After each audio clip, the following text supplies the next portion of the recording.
ua se masaninga, ai te alu o lou stai, o lou alofa i le atua, e ala ia Iesu Keriso le ala. Na ia isi palangi, te lope maure toa valu o me urunga li. O ese mai le lot konfrenisi o mai le whaila tau lama tamai lotu lunga. Na taula ia ila usu e ngā ngaruenga, mau aila unga ruenga istasi o urunga li, umatua si urunga li. Mau el matou ngā ruenga i. Al fale la ulvaenga, e so o ma le falisalis fo i tu ai. Fa mai le o le tala toina. O kansle ngol o le o ngale tau le ngol fi fa mai le o kas o le ala le tonu wala ngol le sai fa yel ngalo o fa le la fual man to wo mai se i uma le lotu a si vaenga sia le nga a tipi mai i e pa u tonu o le ka pa kal farsade pipi mai ya fa mai tala ali to ina le ala me le no fa tali fu ala to e le fa i wa ta to yor sa pati wa umar ta sa pati nga ha ku le ai se i umar sa ngi nga si la fo i vaenga fa le e ma kolon ai ke ua whanima ko loku le sapa, ki a loku mai ai, pa me ola koe le se la whai au.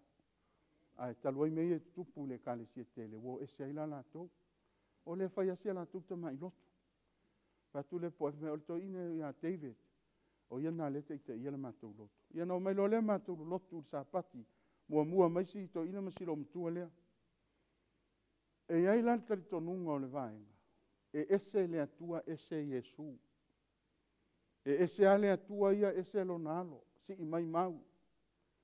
Ia na whametala foi le iai. O le atua ma lo nalo e tasi i la ua. E iai le atua i tonu o lo nalo. E iai foi le alo i tonu o le atua ai sea, fai mele upo a Yesu, o le tamā mau e tasi i maua. O na si mai foi le ia. Ia no walu no valaulia le o au walu ia le faleo. O si urungali palang mai lea. O le la tau whai e tu uman matou vaenga lea. Tātou te lotu, e lotu ina iau tau. O whamatala ele mea nau ese lotu. Whamatala uma iau manula mai lan tau ina. Mai e saola, langa leu vai ia matou, me le tupu lotu tele. E saola o tau le lotu Samoa. Patu le ia le sao matou, e sao Yesu. Ia nau mai lo le, walu lo le, ia i o wasi asi ia le. Walu le sia fiafi la wasi singa o la tau ua fiai. No walu ai whamali matou ai. Tau tua nama o ia e alu e asisi si vaenga si o la tu lo le walu ele vla po a walu ia a o ino wiloa le ese senga o le o langa whapa iaina e ula o alato mea ai mea uma whapena no uwa ai ai lai lea fiafi lea na pauala la umea na inu o la ui piti ai na mai mea ai ma mai mea u te le no saulo le ufa iatu le mantu e kalesia Ai atu lau teito ina, ia whaai tete tātou le vaenga lea. Langa o le ua whaapula i lea tua mata mo wa ai ai. No whaifoi la Yesu to ina o kātwha e te sira fia. O le tangata ua whaola ina ia Yesu. E na te whaapai ina le manu o lea tua. A leu te vai e te ula tapa. Ia, o wea tu lo matua wa wawalu whape lo matua le. Manu tua, what? I told you, I tell you. Ai to si fia le sona ta alu ne te mna kava mai vaenga o te fia a mai ala le nganga pa ia mo tātou. Tātou le ka le sia so fitu sa mo tu to tas. E ese mai oi tangata uma o le lalolangi. E te ola whapa ia ina. Whawhena iloa e iloa iau mea tau mafa. E iloa i me te inu ai. To si fia lefto anga loma tua whapea tātou. A le fau o wai, e i tātou wa toi fo ia. I mea pei o mea lai, tau mamafa ma feinu ma ai ai le lalolangi. Lea lala mani mātou e kalesia, sāpati uma lole mātou lotu, e tā pena e ma ua ma le mawhanau. Le mea whai ai le mātou toa nai, e whai le mātou whale. E uma le mātou nai tā ape o whai atu, tātou toi whamawai sāpati mai nei. E whai ai e tātou tātou sanga. Aso tofi, ngoto le la a matar tātou anapongi, se ilonga e uma sa ningo le sāpati whaatala. Aso tofi le asfarai le aisea, o le taua lea la tātou wanga i ai le tūto tasi, e le whaingofie. E te le mawhaia i lo manosi. Ai tou i le atua i tātou ma lana ngā luenga, lu ingo le tū i tino, Tātou te vaai le ao le atua. Sa alu tātou ana pongi le stofi. Te le lopo fe ua whai i aile te leo tātou i kalesia. Ai na o toe wha manatu e tupu lo manosi. Pai mai Yesu na o le ana pongi ma le talo. Le walu Yesu le langi. O la ua set up uma me le langi. Ai sa tua i aina sau. Se i ready. Se i prepare le kalesia. Me le upo Yesu a whai o te whaatua i atu. Se i a o tangata uma ni Salamo. A whai o Yeise me tasi. O whai ma whaala ve lave i lau sauni uninga. Ta talo i le atua. Ia tupu lau manos. No tau le nofo i nil tōna i sapati le utea. Ona o mātou. Ma mātou sifi mai lau nei. E tala whaatasi le mātou ana pongi nā tai. Ona nafi foi la sa utanu ka tapena pena o whaatu tina. Whais tātou me a vele tōna i langa o le la malanga le tātou teita. Ia mawa aise mea ua le tātou tarana ana pongi. Aise au te mana o mau te ai whaatasi ranga o nai tangata ia mātou te loto o tangata fou. O te mana o moli mau ia i lātou o mea tausi ai le soifua ma le ola i le tino. Te mai se amen. Walu Yesu le langa. A o lana fionga le kale sia le atua o le wha vae lea. Tau sisi le fionga le atua. Toi wa ailo ainga po o ola le solu. Wa aile ala po o mana malama le ala e ui ai. Wa fio Yesu le langi. O uso ato ina. O uso a whaife au. Uso a wao. Fale tua matausi. A inga umai ta mama tina. Le au talavau. Ia tātou wha amano losi. Whinau ia manu malo. Le taua o le tu taua le atua. Wa alu le tātou taitai le langi. Ai to tofi o tātou taitai. I le tino le nei aisea. So se vaa e iai le kapteni. So se ka le sia e iai lona taitai aisea. E feso tai mai le langi. I lona taitai e pei o mose. Ona au mai leo le fe au ia i tātou le ka le sia. Olu inga o ngā luenga. Ma avenga o ngā luenga. E leo le tātou taitai. A o whē mafuai. O le fina ngalo le atua i le langi. Tātou te amo ina le avenga. Na tālo le taimi wa umana amo avenga e isara elu i pito. Pa mele upo le atua mose alu e au mailo nu walava. Wa au whalongo i le oi. E o ia mātou le au whainga luenga le kalesia. Mātou te langona ina ti ngā. Ai oli le loto ma le nganga ai sea. E le o misa e le o pasta wili. A o le atua malana ngā luenga. Ai sea e te wha vai vai ai. O le lotu foi e le se fale pui pui. Ma sani no ufai atu le mātou i kālesia. Pe fia se lau au tupe fia afe, fia miliona. A ele manao e fai au ale faia. A mui au ale faia. A paule ole me manao ai o loua nganga i a whao laina oe. A e sos tangata e tā ua le whao le tanga. Le ua alu Yesu le langi. A wa a mai le avanoe te ngalue ma tātou au nai. E whaatali ai le aso e sawailu tātou matai. A lele maulena le tusi o whali. O te tau i tai tas. E tusa o le mea na whai. Pai mele upo e Yesu tusi o whalinga. Ta ofi mau. Lou pale nei a vea i se tas. O whaai longa ma mea ia o mea mua tutupu. Ai lau tau le e peru le tolu whau pono. Se whai tau whatasi mai, ya?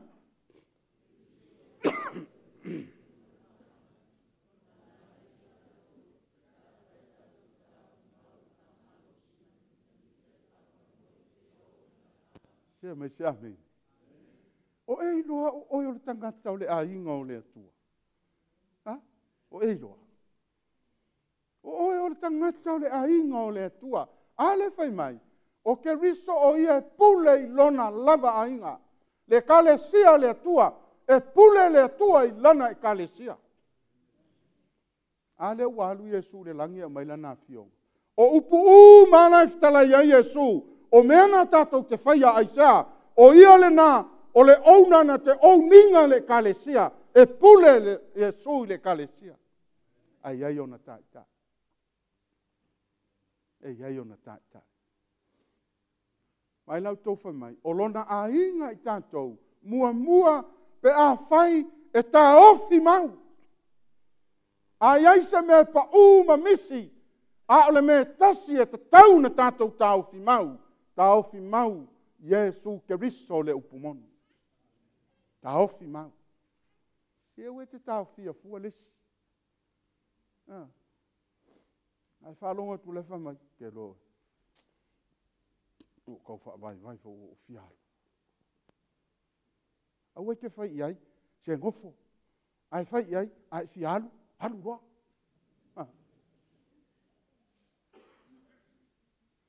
Pai mele upua muri au. O kango ki vo ima whalongo longo I mariki ngau le ai. Mai muri au.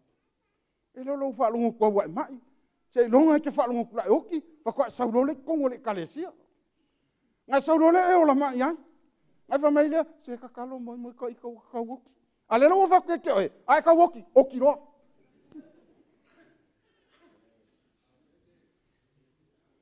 Le a inga o le atua. O uso pele ia Keriso le mafutanga.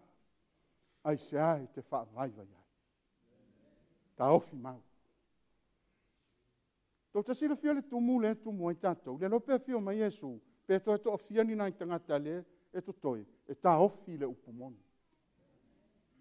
E tā ofi. E tā ofi le upumoni. Ai whamai e tā ofi mau. E le ngata e tā ofi mau. Ai whamai I le whaama losi. Se ame. A makalma ko anga pongi ni maso akule nke. Whamelma ko ai. Malai mako e kalisia. Kasi ai mauska ko ngale. Whaka au ke po. Kau ke hoa kui o. Ai ngalu ngai kasi ngo walu maua mai I foi prostate. I meke. Kau kau kasi la. Ai kele me mai le ko. E vai lau ko sa o lau tala. Ta uole ana pongi ma tu I le tua lana ngalu. E whai ngalu ngale tasi. Na amata le onu se lau. A o ilunga le afi. A alfa fine le tu uele mantou loni I. E whai le ngalu ngai whamai. A umunga me le vai pe fise me whai ma ula au. Ele I whai le ngalu ngai saun next door whamai.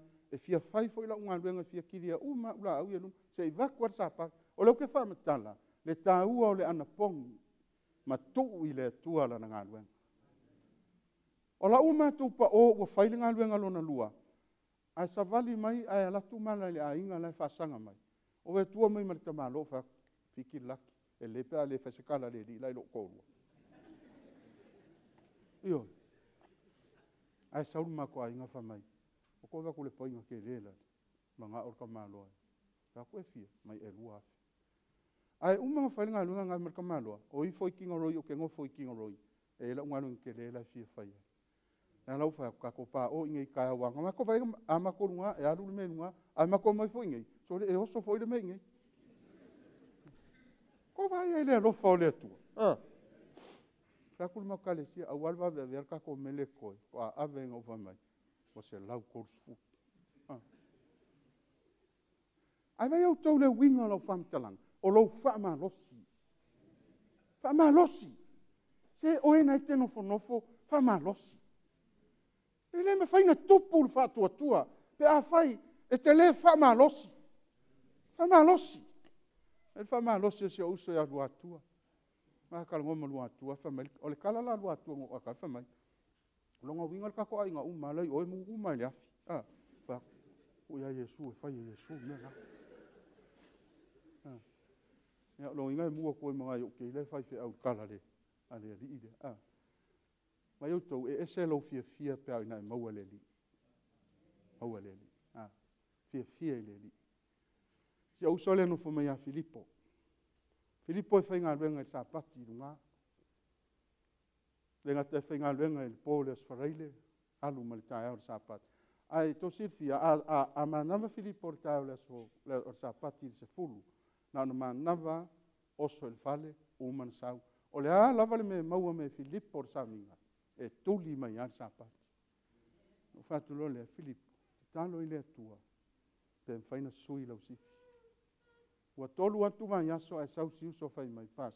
Ua tali le atua i lau tala. Ea. Le wo fai ngalu nga usu le aso falai le. Au manava i le fiafi. Ua uma i ala usifi au te malo lo sa pati ma le aso sa. Le kale sia o le tāua o lo wha malosi. E te lo le atua le te au na iai. Whamele upo le tua erumia. Se pala au mai. No whaali le ia eo me te tele. Vai o tau o le atua. E le whai e le atua ni meni ni. Ai su e le atua lo wha maoni. Vai wha mai. Sa e wha maoni mei. Uru whale le fia fia. A mai la le atua mea. E tau i mai le mea le titi na e wha maoni ai. E tau i me te tele. Ai su e le atua. Vai lau sufua. Se vai lau tau lau. Nai mei ai testa i tātou e le atua. E le ngata e wha malosi. E wha mai. E mita i le wha moi moi. Oka oka. O le alo wha moi moi. Le aso wha moi moi. E savali atu nei whale tua ia e mo. Au vai atu.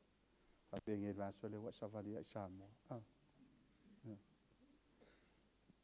Ai au tau tāua.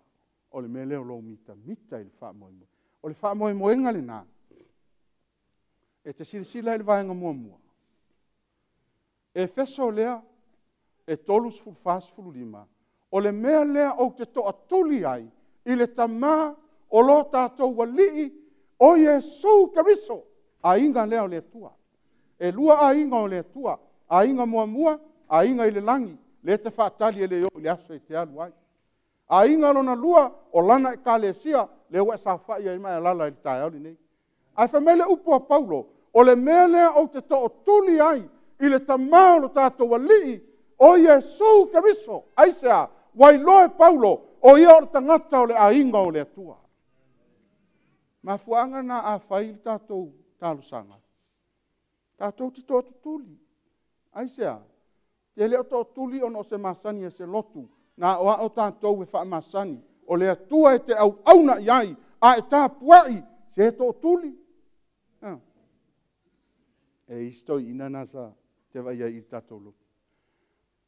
A whea koe whai kaur kuspa i whamai. So, kua ngalo se lo makase. O kaurei loa kore. A e masa ingo vai ele i ole siopi. Kai mio sauru Samoa. Ke vai whamai sole. Kau kiari i me ia kupu mea kako Samoa.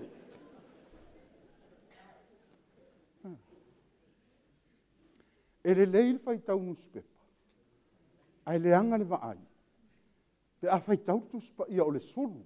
O le mana malama. O la kula lesi aso eu. O ko ingor ka ko loku. Eu. Na o ke va kula ngofo mai.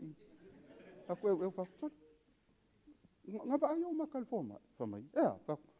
Le yeri lo fai ka. O le aka ko ngor fa ka. Fa ko fimu ko le lo fai ka.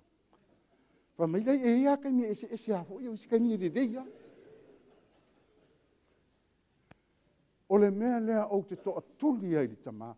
Le kalesia, o taimi o tānu sanga, o aise sia tua e te tō tuli ai. Te te whaatali se e tō tuli ma ifo i lo tō rua. O vai lunga i Facebook, le sia li inga ifo ma ia lofa whama ngā luka ika. Me fingar, alwe wharimea ngai mga oe. O ia ua whaingo aile ainga uma i le langi, a toa male lalo langi. Whaftai le atua, e kei loa. O le ainga leo le atua leke i ai kai au ngei. Le ainga le ngei. O le ainga leo le atua a fia sau le atua. O i e sau iai.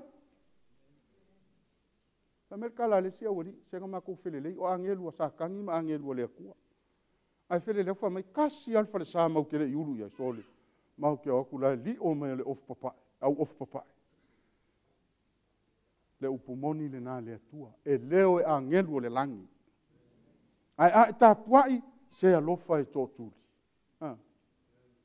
O isi kai mea whakoe whamai, e kasi alo vai le pe e alanga kūrunga lunga fōa, leanga wha le kere. Iyo, ai se e wa aila i ai laa mai ka hanga o la au, ko songa o mai. Ai a whai kārsanga whamai, alo vai le alanga kūrunga lunga fōa, kau le. E ke le ko kuri vai kasi i ruma o le atua. A wai a lala le no fōa, a lala le lei. Ai vai eo ai a tātou au talovou, se ua pei fo ko inga. Wa ngofo ai lunga ngofo. Yo isi ufa pengei. Ali, Au ke ku fa pe ngai le tua le ngā me ke whaia. Kua ko kuli le, yes, Lord. Amen. A inga o le tua le langi, malona a inga i le lalo langi. Mai ngai lua. A wā o lo tātou nu moni o whela iai, o le langi. O le a inga lao le tua i le lalo langi le nei le ka le sia lea. O ie prepare ai, pe ai fia alu i le a inga lea. Te me. A whai te sauni i le langi, le a inga lea, o i nei e prepare ai. Ia.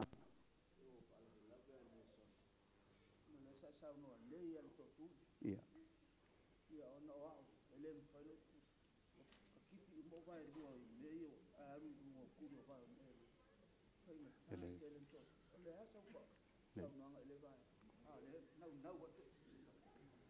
A whai le sa u ka uangei.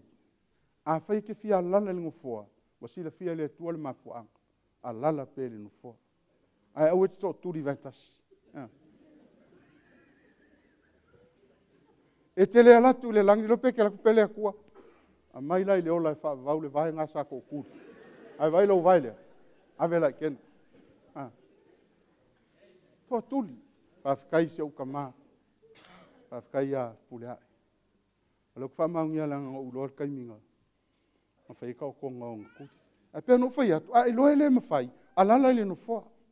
A o se me siri na le lei. E mawhai na e toa tuli. A ua ele toa tuli. Po lo wika ka ngaka po le whai au le whai al kārsanga. Po lo le fia i sesi au e sau ai. Ali, ora sa paki. E tu o mala pisi ma me fafo se i tulou. A e ita le tangata. Awe te ita le tangata e le saua e le lotu. Awe te ita le whai awa e le saua e le lotu. Awe te le fia i tu sangana e le lotu ai le aisea. E leo se lotu a se whai au. E leo se sapati a le lotu. Ta atia le me te le fia ai. A e sau langa o le sapati o le atua. E pule le atua e lona sapati. Vai ka kounga e alu a vangole vai. Aso ai kuua ua poi me whai sapaki. E le leini ngā mea. Te misiami. Vai aso vai aso e whai kako a poi me. Ai leo le whai ako le loko mo muako oko. Lango le iwala ua poi. Awa alu le vai aso. O e alu solo ma e whai alu e solo ke ngofo le whale. O ke le wha tonu atu. A o le lapta inga langa leo tantou tu lata i le ngata anga. A wā o lo tātou moni lai le langi. O le langi o i e prepare ai. La walu le langi. O le tuunga mau e prepare ai. Lo walu i se oli. Ma lo walu le ola e whaavau. A o i e prepare ai. E te moi li tuunga mau. Ma lo i loa. O te ala i li tae au le toi tū. O te toi tū le manu ma lo. Mai ngai tolu. Se fai tau fata si me tanto maulea. Ia?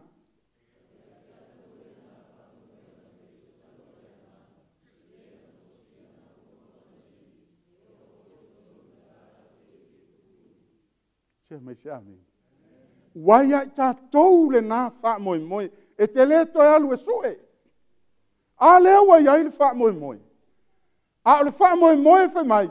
E peisa taula o le nganga. E tau tala le anganga le ilo wola. O le alau koula o eola. Wai o tau le koula Rodney. Na manao ia Rodney. E a o ia iem. O lana plan mai o lana kou. Ia iai le aso e pese ai lo Natalie. Ile American Idol. O fea o iai, lea ua tau nuu. Ua umalo na ola. A ua tau nuu ula na moi mitinga ilo na alo. Aisia, sa iai le kou. Sa iai le kou. O le asau kou au e iai tonu o le ka le sea le atua. E te fia iai le langi. Sea me sea men. Sea si ilunga lima tangata e fia iai le langi. Si. Sea ulfa mai. Tua si ilunga. Ta tau le tae au le nei. Le aisa si o ta tau e le fialu le langi. A o le wa mai le wha moe moe ngā. E pei o le taula o e nganga. O lo wola. O le alau kou. O le alau koulu mo lau whanau. O le ale koula oele tina. Mo lou a tali ma lou a fine. No vai atu i le parade a Amerika, i le whatalinga o le tamaititi lea. Oka, e mulinga fo le whatalinga o le toa Samoa, ma le manu Samoa. No vai le lana interview. Ai whamatala mai. E titi si pito tonga o lono tama. A o lono tama e tupunga mai. O lona ainga o si umu i Samoa. E lei tioa uwai atu o le fua mumu ma ula fala o songa imiti. O Samoa umai lei tū lea ngā i aisi tamaiti. Sa whaile la to parade i le sipaka te le i te tonu Amerika le mena whaali mai ai. Aisia, whai mai whamtalanga le tangata le na interview. O se mita mitanga i o mātou loto. O se urua i ano lea e whanau mai Island Pacific. Wa ia si tia ia Island i mea te telea le lalo langi. Lea leina whaile la to. Aisia, sa iai le kou. Pena la kou sa fai. O tele ita uen mato ainga la kou. A o la kou. O le ale fina ngalo le atua ai o mai taimo te litai ai. Ai le mo mori kai ala kolang. Ai o te fialu, o te fia nofo i tonga vao aisa. A fai e inisi aso lo uola o toe. E faa o ngā aisa o lo uolanga o te ola mai se ainga e fai fato anga. E masani me tau fato anga. O lau kou lana. Au te le lor tina po le asana kou pe a. Le alfini ngā lo le tue atea. I wana fisiri mea o le asa ufuanga pe a whapefak. O lau insiua wa umea uma. Pule oe. Ai afia whaifo iso wainga. Pule oe. Ai wa aise si a lofa i lau whanau. Whaftai tarsia i a whaini a inga o neita maiti o leta te ola. Ka vai aku isi unga lia e se laiki ala wasi i mai pepeo. Whanga wala whanga. Au kalelo ngeke la ngofo me e o kalange. Ia nga paulana me fai ole pepese.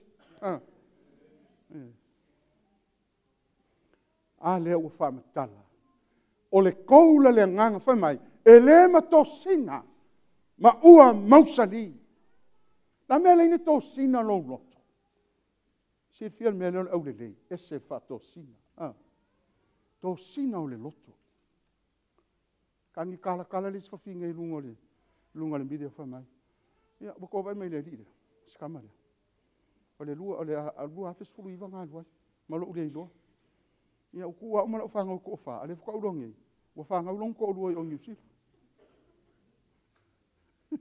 Wata whea. Au ka vea kui wha maa vaenga. Malai wa alele o vaenga. Leo mai ngalu wha vaikai. Mai, ele ngalu mai o makamai. Ai ngau ngā lena lele. Mau umane ngā kaukonga ngawhai. Awa tau tali e langa o ia tātou mātua. Hea fia ni mele. Wale mausali. Mausali. Ai whamai o le wha moe moenga. E le mato sina. Ko vai lei a wholore ku ue e sere au leanga i Samoa. Ai whamai. E pa e le sungale. Ai le whai ai se whai. Ai uli le tu uu. Ai o tangia. Ia wai kaungu lor whai vai Samoa. I mara kui whamai. Ia. Singa uu ngai kaunga. Kari whai lau. Kau kinga. Ai pa e le sungale. Pe ngā wha ke reo le sungale. E reka kai whamai. Whiri le sungale a vei mei o. E rea o ngā. A le me leo le tō sina. Tō sina, ai whai mai, ua mausali. O le whi aua le tā auna nei e tū mau. Tū mau le papa lea, le whaavaile na pese le au whai pese. E tū mau e mausali, aua nei tō sina. Aua nei tō sina. Ele mea ua o mai le taimini nei, e tō sina ai o tātou loto. Ta whea ai lea. Tēnō whātu na luai le tua o le whawhine. Ana whina ngalo le tua e oti le whawhine. E luai i wholinga oti ai. A lasa iai le awanoa. Le lau tūlai mai le whanau o le whawhine. O lo tātou awanoa le nei. Tāo whi maula upumoni. Aua nei tō sina. A ia mausali. E o i tonu i tanatu le ia pui. Vai ele mea ua e o ia. Sa e alu male māmoe. A o lele wa e la tua e alu sa o talia Yesu. Tu mau le upumoni. E lau tau whamtalanga le tusi o salamo. o outou uma lava o e wha moe ia Iova. Ea, i nā wha loto te tele ia, e wha malosia fo ia o outou loto. Le kale sia le mtanga renga I Queensland, ia tātou loto te tele I le li. Loto te tele I le li. Pāwhitai lava nolo tātou maua tātou te ngānu lue ai, ma au auna mo le li. Ia mai lau tau I le whamtalanga lea paula e se le tāua. Te whai tau whaatasi le vanga leo le mau e lunga. Ia? Ia le upure na ia ko. Te sila fia le a ingo le atua. Le ka le sia le atua. E leo leo. E te talia lo le upu le atua. Ma e usta I e whailo na whirangalo. Ma e tū mau. Po o whea e te a ngā iai. La me te popole e security. E leo leo o e le atua. Kau ngu ngai le si. Po o viri mai lo. Kun makwai. Ia, leo kau ngu awa mai. Wa lofa kwa ia oi. Ia lofa kwa. Ka ngu e alu lo. Wa lofa kwa ilo wa. Ka kwa ke po. Le fo e isi me nge. Na te whaatū mawina. O au tau. Ma leo leo ina. La mea leina leo leo. Ali, e musu le atua e te leanga. Ai vai e le whamtalanga Iesu le I le Ioane le sufa. Whai mai. A whai foi o te alu, o te toi sau. Ai se ai sau ai, ina ia iai o tau, I le mea o te iai au. Te sila whi mea leina e le iai le langi. O oe a. O oe, au e te plei minga le lotu.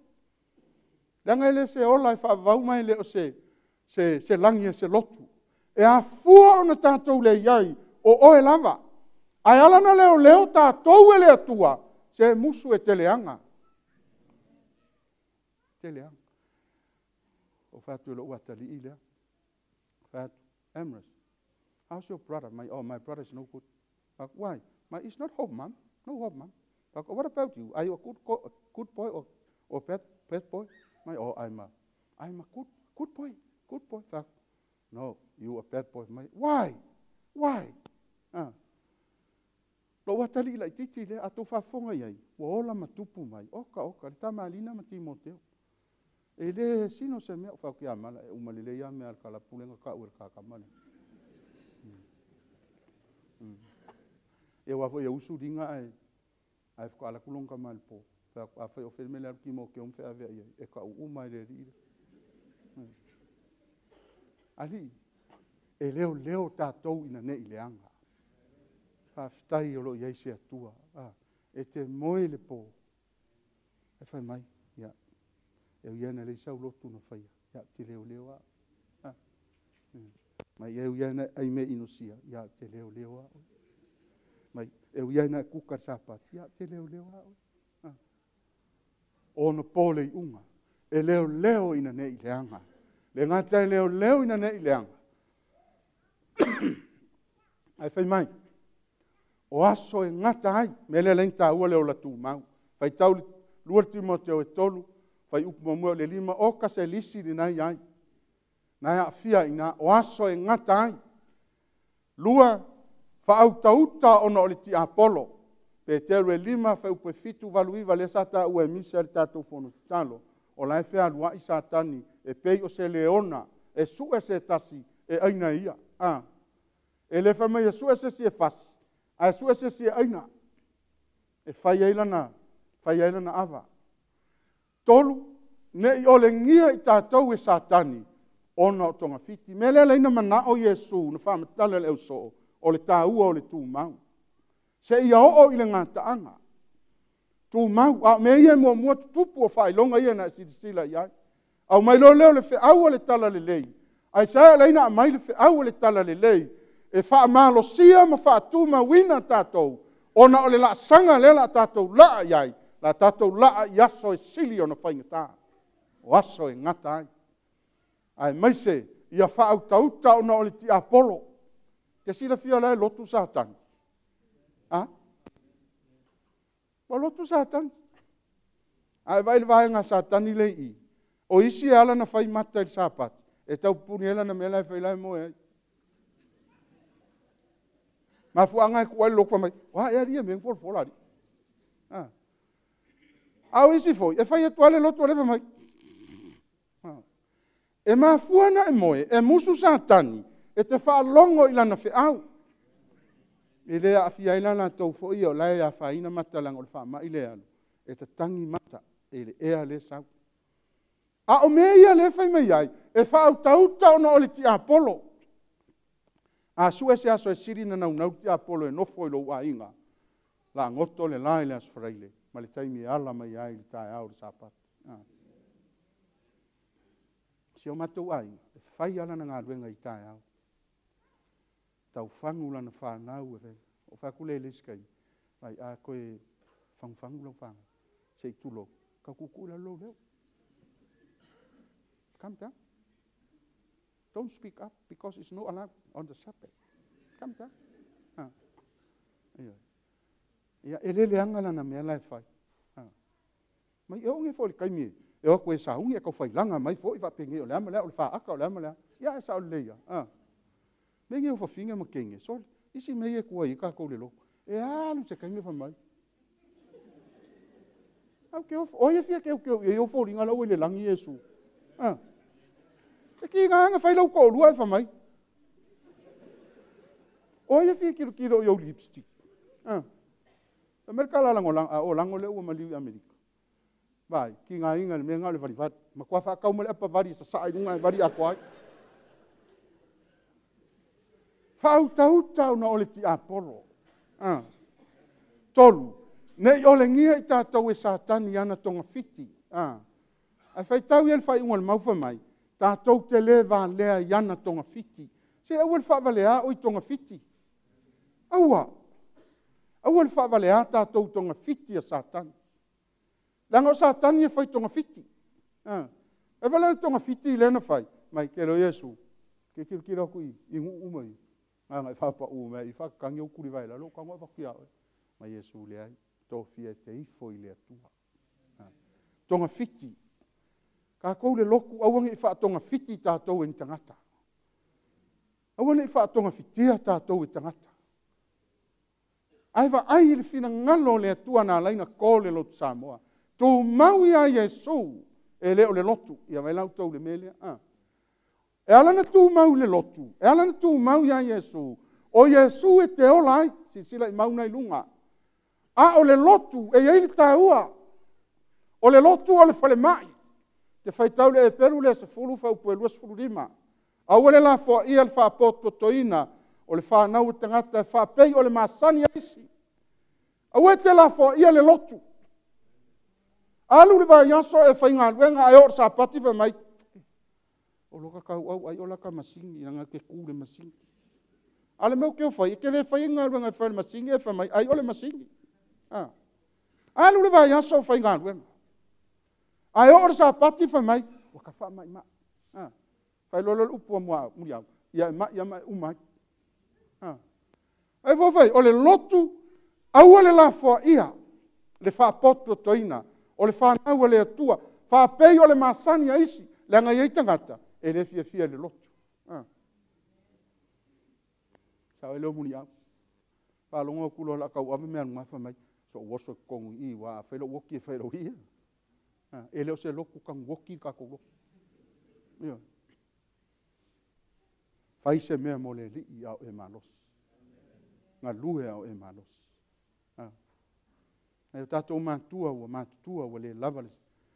Ngā lue, ta talo i le atua mo le tātou ngā luenga. Ia maualo mātou malos. Talo mo le tātou teita, sunga ia misa. Ia koe la alu sa moe, a ianga kaloma nga ia kako whapenge ia ngei. Ai lau tau le mua, whasino ole lotu. E whasino le tangata ia Yesu. Whasino o ia Yesu. Ai whaitalo mua Tesalonia 5:12 tōru whai mai. Ia whapaiaina o tau. E whapaiaina lo wanganga o le loto, o le tino, o mea ia. E whapaiaina mo le atua. E whasino o ia Yesu. E alana pa ia lo wanganga wa nofo Yesu i tonu ia te oe. O le nganga e te tāpua iai, te leto e tāpua i se aso ese.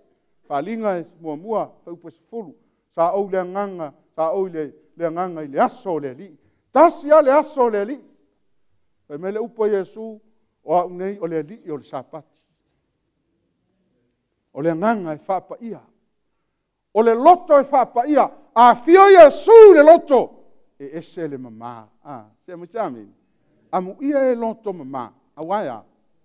Mala tok te lo le atua. Ke ngofo inge son. Ai haki. La kua pasi va lele pasi feku. Pasi au ma ispangeka. Ai kau le langi a Yesu la ia. Ta hua o le loto mama. Usoe. Wha mama o tātou loto. Ai ese me te le fia ilo fai au porto ina po le stalvou porta ma portina fa mama nei lo loto. Ai sa pe a fio Yesu fa pa ia le tino. Ia pa ia le tino le ngol man o le tua. E a fio ai le nganga pa ia. A e alu lai fo ma ia le tino. Pa wala le me fai fo ma ia le tino. Tonga fiti lo tino a le lei o uma. Ai le mawhaina tonga fiti e le fo mai o le tino lo wanganga. Ai a malo lo fo ila lo tino wa malo lo wanganga. Ai a e saula i a Yesu Keriso. O Yesu Keriso o le fo mai o le anganga o le loto o le tino e maua umai mea na. Whapa ia ina. Tātou ia na uia le vai o le baptisonga. Se au tamai alu atua ia mai se nisi o tātou. A o ina whapa ia ina Yesu le tino, tātou te leto e pule i tātou mea tā mafu. Whapa ia lo wanganga i te leto e tā pua i seisi aso esi. Levana no fosi o usoi i nā lau te leiloa. After au lor sa patin te nei. Au waisi o uso le aluatua, pe iau le ina i whatafa. E sawa, tau sisira aluatua. O le matu ainga i sane i moa le mau te pi i mseu lata. I vaenga le e luatua. Mau te ainga i mseu lata. O sa ufa tu lo uatari, o whera, whamenga, walu a su e seu laka. Se vale ma mauna me ngofa seu laka, ai alu a seu uatari i su e. Ai latu maua. Mai seu lata wau te i lo vai mai wan watu. O whakola nenga lenga e mai, ke fi alu e wha losi se uso i a papu. O va ai wale koe loku mai papa. Luatua, le ua lotu e le lo lotu si an whanau. Nofo ina. Whaftai si a uso a whaife au. Ia, sa fiti. Ai whapa ia le tingo. Le kale sia, toi whama natu tai au nei, wa ai lau o ngā umu. Ai po ola. E leisa o ngā fias furtau sanga o e lotu ai. Ai fio mai e su e leisa wha moe moe. Mai o tau le whatau waa o le meo le ai. Man matua inga mana o matua kali si e whawhela, wa le tau tōna i o. Whawhela tatu ana pongi, whakakala i o. Kakala a pongi, whakasi man kakum kanga luenga. Ai whaisi kako me ati. Au kau sāwari wari, kere kaim kau kio mai, ai fua i mea le loku. E reski nganga inga loku le menga ufai whiau. A whai mea loku rako male ulo whaka. Ai uma loa me whamai, se mai lau ulo se ka wekunga. Wale arwana kama, ai ave ulo e lua whaka. Tau sir fia, o lau au nanga i le tūri tino. O a me whai o mea ai po me whai, o lau tau langa mo le atua. Whai le lei. Whai le lei. Whaftai se usa whai alango lango, toi sui por kalame whai me mafa. Tatu wa ai fia ai. Te sir fia, le la o nkitai me ngatanga. E le mwhain tātou toi ai whatasi, e le toi lo lotu whatasi. Wharsaan nei tau teo mai, wa pipi i loka alma lo. A o le hawa loa o lo maua. Sa moa le taime o whai e tau le alma tau nuu. A tau mai la whai fono, walu lor sa vali e longo fwai ala e tolu. O le asong fua le fono usu le nuu, e whai mai le awa. Pule le tau le lea, tau lua popo, le ulu, o le whai, o le aha, le talo. Nau mai le tu whatasi. Mai o le asa me ina ia e what, wa vahe le au whai umu, o tātou e ave le mata whaitasi. A mai le mata whaitasi, whai sa eita lafu whale o loa, e mai se me wha lava hai. Aisea, o le tātou tau tua i o tātou tamaha. Le leo te sau le lotu o malama le so se mea. Se me se ame. Le anga sau tau tua. E over se laumon tupu tau le almatou nuu sa utaita ia. Langa avel fa lo alo o le alo sa. E fa longo lo leo. O inano sui al por kalame. Ao i taimi fa ye me ale nu e fa ngana i fa ya va pe o lantou e o tu le umu. Ai ino wo tu la i mai o sui o fa atu a fa ia i o mata o tatou tu fa fine. Avel fa mua fa mai pa fa ya va. A tu fa me ai ta le avel fa mua i fa ya va. O le alme toi mo o to. A ola i me o te alu le fale o lopo fese me o te alu. E va ai lona i talu le ama nai fa ya va. E o mai fia. E leo so vi inga. Ai o le tau tua tatou te faia. A e maua le avanoi le tua. Ai o ese mai ma o. Fa me le tala alisi vanga leo mai. A ngaka le mamaru ma le le kaimi ga ia. Ula i mai ka mai ki lau o faia le ngu. Ua le o. Koe. Sanga kongo e peo le mengai. E loe lua tua. O lo wa inga faia upu sa le mo me le ia lua tua. Tua fina o lo tama. Malana fa na ua tou ia faia upu i me le lua tua. O le ngoa le lua tua le ostama ingoa. O le ngoa siri na maulunga i lo wa inga i sa le ingoa. A le winga o lo fam talanga. A o ina e lo le atua. Po o oio le tupu ma le tamali e te sau i lalo. Aisa e te tau tua.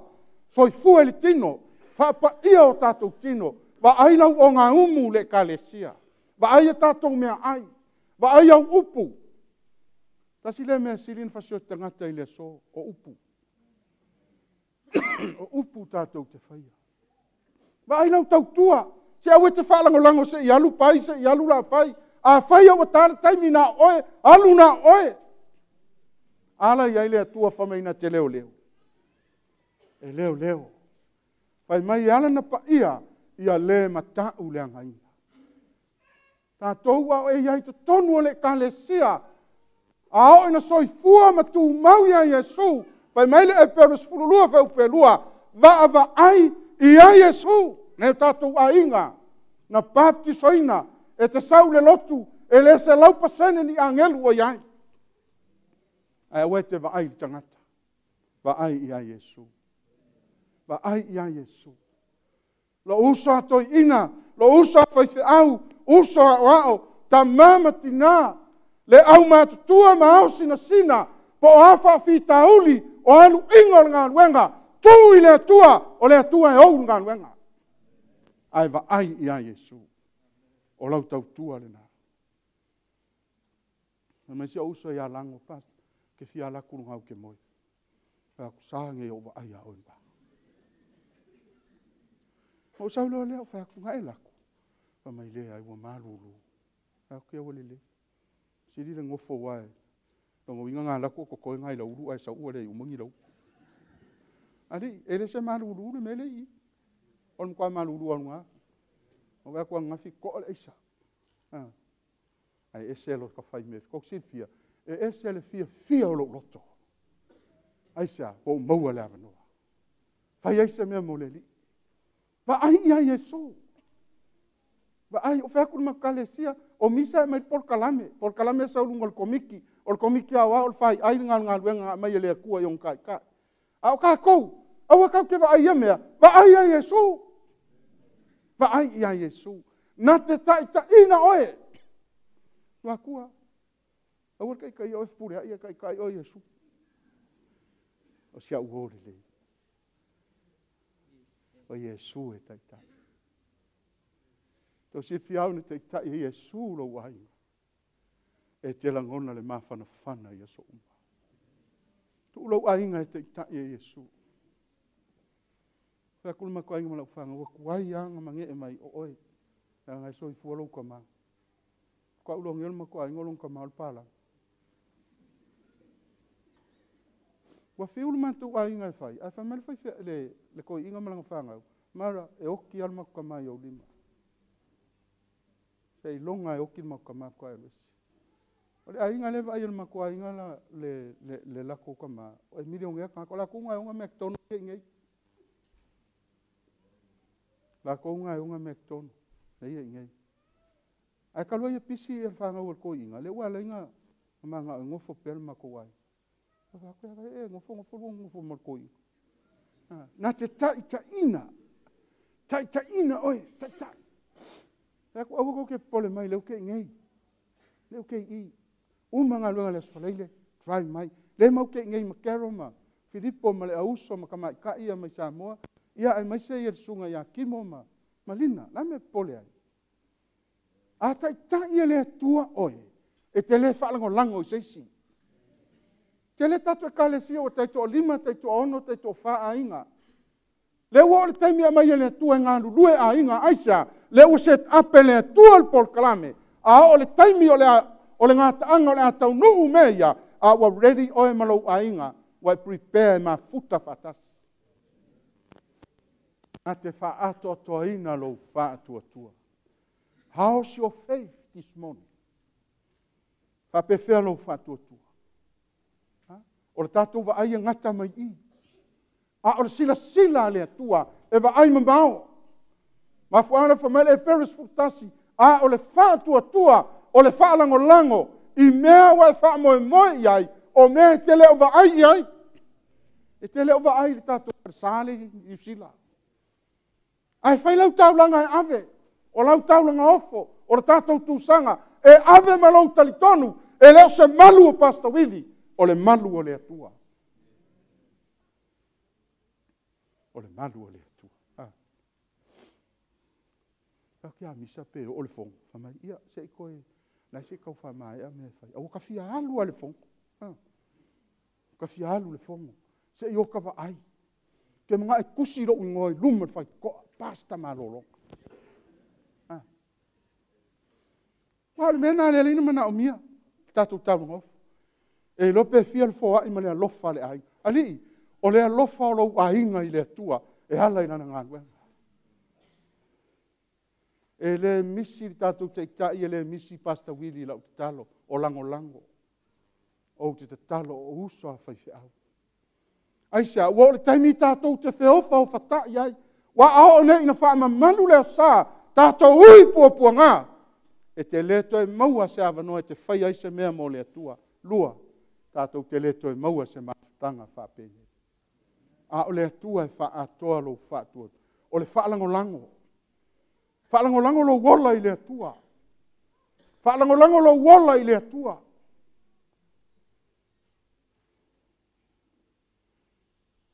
Mako mai lunga ele se mako ngalwe ngai whai.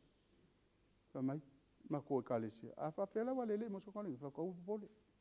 A levo, ia. Umaka ko fiska ko kiu fa ma vai mamisa ma. Ai o nga fi sausia uso ya pes. E selo misio sia uso sia. E ia me vai ai. Ai o se uso e sele au nga ma tonga. Pe timu pe la pe malulu. E va ai pesi tai ao sa. O le lima va va o driver to ia nga. Po nga luenga to e drive mai ponsa. O se uso e se leonga. Ai o nafi wala au mai o manote se fai le tau nga luenga na vili ai. Ai fo I mai fa mai notes. Fai tato nga luenga le le sa. Fa ko. Nga luenga le ka ko kai au. E mai le ko singa luenga ke le o. Pe au I me ma ko la son ke a. Vili mer ko ma lo to truck ke la ko nga luenga uma fai a sau next to ala ke malai fa mai fai ma ko nga ma ko mai ma ko fiku fe o nga I le sa pakile I le saling ke le mo ke le fe nga lunga sa pakile sam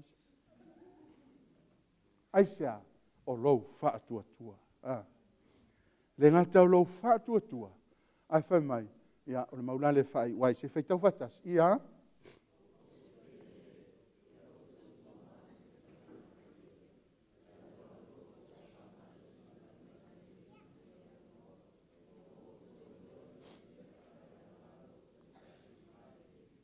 Quincelani ia walu lo fa manos. Ia no fa atu le mtanga luenga I pele o matu lotu. Elena o tau e langona lu inga o ngā luenga o ia I matu le au fa inga luenga. La tō vai na yuso a o e tingana tau le tū tino. A sa ave al fe au le tua. Ai sa fai ma le fatu tua. Sa falango lango I le tua. Ai o tō ana le se fe au e ave. E le no foi ale no foi ale no atua le tai au ni. E le fai ua le matusau ni ngalai alu i sa pati taitasi lunga. Ai fai mai i alu alu lo o tau whaamalosi. Whaamalosi lea, e leo se ngā duenga se lotu. A o le ngā duenga le li. Ngā duenga le neina wala wina i tātou le kale si aso fitu sa moa tu tōtasi. Na kol oi le taimi sili na matautia, ia e mana malama le mele nā. E le kolina oi se taimi whaingo fie. A o le taimi sili na whainga tā, o whaasanga mai au o le pong sa. Ai whai mai i alu alu lau whaamalosi. Lona winga ia tupu pea. A veme tu lai mai e sanga whaapupula ai le sulu. Sanga mala malama ai o wala. E te iloa ai. Le atua e au ngā nuenga le neini wala unai oi. Ina ua o tau iloa e leo se mea wha leo ngā lo o tau tau ti ngai le li. A o le tu mau se ia o i le ngā taanga e wha aola i. Ia wha manuia le tua i le tātou mtanga ruenga.